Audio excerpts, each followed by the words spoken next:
আড়াল থেকে বনলতার প্ল্যান শুনে নিয়ে সব সত্যিটা জেনে গেল অনুভব। সম্পূর্ণ জানতে হলে দেখতে থাকো। গল্পের শুরুতেই দেখা যায় অনুভব অপেক্ষা করতে থাকে কখন লাজু তাকে ফোন করবে, আর লাজু তাড়াতাড়ি করে অনুভবকে ফোন করবে বলে ঠিক করে। কিন্তু মনের মধ্যে একটা ভয় চলতে থাকে লাজুর। লাজু ভাবে এত রাতে ফোন করাটা কি ঠিক হবে, কিন্তু ফোন করেই বা কি বলবো, আর বনলতা যদি আবার জেগে যায়, এসব নিয়েই ভাবছিল। কিন্তু ভয়ে ভয়ে ফোনটা করেই ফেলে আর বলে, আচ্ছা তুমি কি বলার জন্য ফোন করেছিলে বলো তো। অনুভব তখন বলে, আসলে আমি তোমাকে কিছু কথা বলার জন্য ফোন করেছিলাম।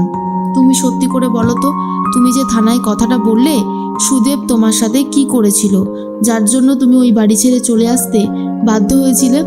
দেখো, চুপ করে থাকবে না, চুপ করে থাকলে কিন্তু কোনো কিছুর সলিউশন হয় না। তোমাকে আমার দিব্যি বলতে তোমাকে হবেই যে সুদেব তোমার সাথে ঠিক কি করেছিল আর কেন তুমি চলে এসেছিলে। এরপরেই লাজু কি করবে বুঝতে পারে না। লাজু তো বলতে চাই না যে সুদেব এক্স্যাক্টলি তার সাথে ঠিক কি করেছিল। অনুভব বলে, সুদেব তোমার গায়ে হাত তুলেছিল তাই তো, না হলে তুমি এখানে আসতে না এইভাবে। আমি তোমাকে খুব ভালোভাবে চিনি লাজু, সত্যিটা স্বীকার করো।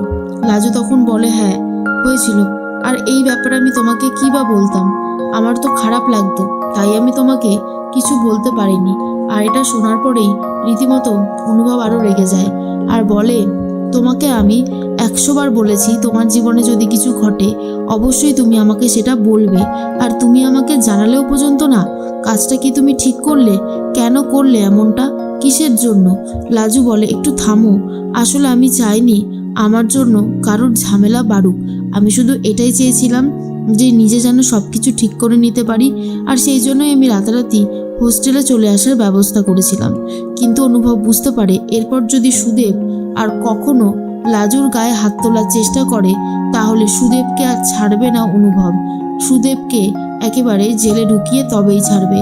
অনুভব লাজুকে বলে, শোনো লাজু, এইভাবে পড়ে পড়ে মার খাওয়ার কোনো ব্যাপারই ছিল না। তুমি যদি একবার বলতে তাহলে দেখতে ওর অবস্থা আমি ঠিক কতটা খারাপ করে দিতাম। লাজু বলে, সব কিছু মিটে গেছে, এখন তুমি আর এসব নিয়ে ঝামেলা করো না। এসব নিয়ে ঝামেলা করে কি বা হবে?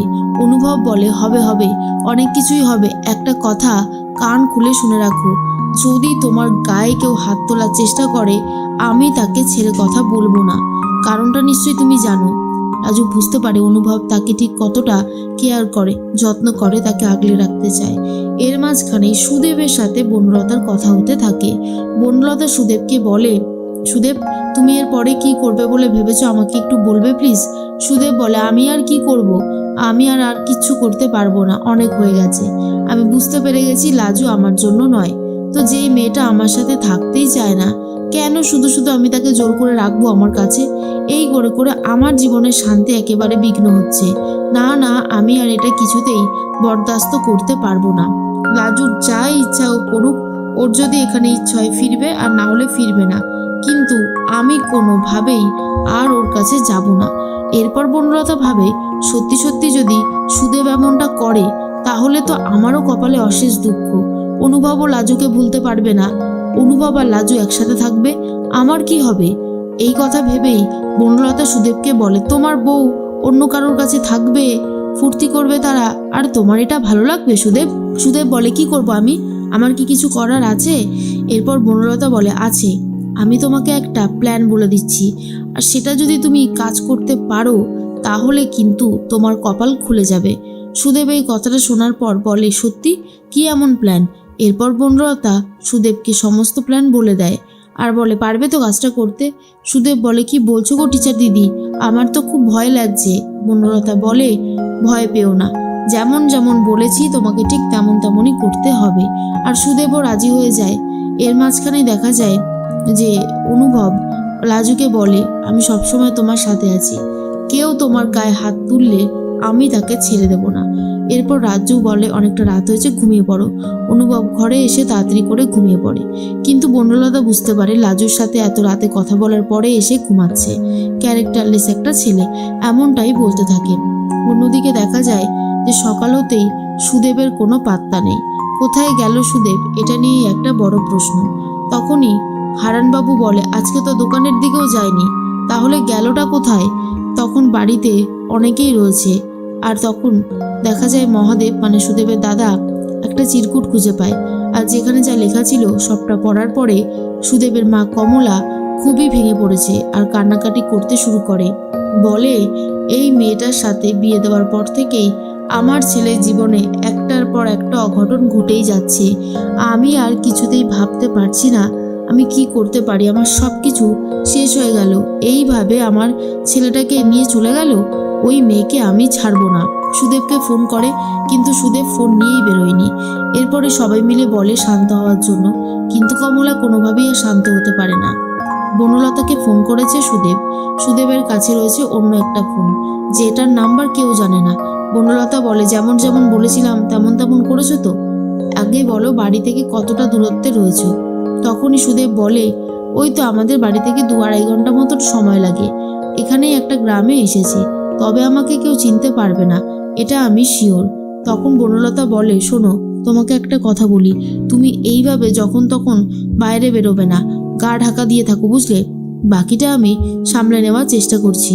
সুদেব বলে, আসলে মা বাবার জন্য কষ্ট হচ্ছে। যতই হোক তারা তো আমার মা বাবা, তাই না?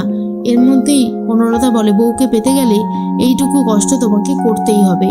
অন্যদিকে কমলা হাত পা ছড়িয়ে রীতিমতো কান্নাকাটি করে। আর তখন দীপা বলে, মা কি হচ্ছে নাকি? তুমি এইভাবে কেন শুয়ে রয়েছো বলো তো? তুমি একটু নিজেকে সামলাও। কমলা বলে, কি করে সামলাবো? আমার ছেলেটাকে এইভাবে ও গ্রাম থেকে নিয়ে শহরে চলে গেল? এটা হতে পারে না, এটা কিছুতেই হতে পারে না। তার মানে শহরে ওরা দুজনে এখন একা থাকবে? এসব ভাবনা চিন্তা শুরু করে দিয়েছে। তার মধ্যেই বনলতার সাথে কথা বলছিল সুদেব, আর লাজুর ব্যাপারেই হচ্ছিল কথা, সেটা অনুভব বুঝতে পেরে যায়। আর ভাবে নিশ্চয়ই আবারও কোনোভাবে লাজুর ক্ষতি করার চেষ্টা করছে। কিন্তু এবারে তো আর আমি সেটা হতে দেব না। কোনোভাবেই আমি লাজুর কোনো ক্ষতি হতে দেব না। বিশেষ করে ওর ডাক্তারি পড়বার তো কোনো ক্ষতি হবেই না। এর মাঝখানে লাজুর কাছে খোঁজ যায় যে আর সুদেব এই পৃথিবীতে নেই। শোনার পর লাজু তড়িঘড়ি করে বন্ধুদেরকে নিয়ে অটো করেই বেরিয়ে যায়। আর মাঝ রাস্তাতেই অনুভবের সাথে দেখা হয়ে যায়। অনুভবকে দেখে লাজু বলে, এ কি, তুমি এখানে কি করছো? অনুভব বলে, আমি সবটা শুনেছি। তোমাকে একা একা আমি কোনোভাবেই ওই গ্রামে আর যেতে দেব না। লাজু বলে, তুমি বুঝতে পারছো, তুমি যদি ওই গ্রামে যাও তাহলে ঠিক কত বড় একটা ঝামেলা হতে পারে? অনুভব বলে, যা হবে হোক, তাতে আমার কিছু যায় আসে না, কিন্তু আমি তোমাকে একা ছাড়বো না। ওই সুদেব কি না কি করে প্ল্যান বসে আছে, ওকে আমি ভালোভাবে চিনি। তোমাকে কিন্তু একা ছাড়া যাবে না। এই বলেই লাজুকে নিয়ে রওনা দেয় অনুভব। আর অন্যদিকে সুদেব গা ঢাকা দিয়ে রয়েছে, যাতে লাজুর সাথে সমস্ত সম্পর্কের মিটমাট হয়ে যায়।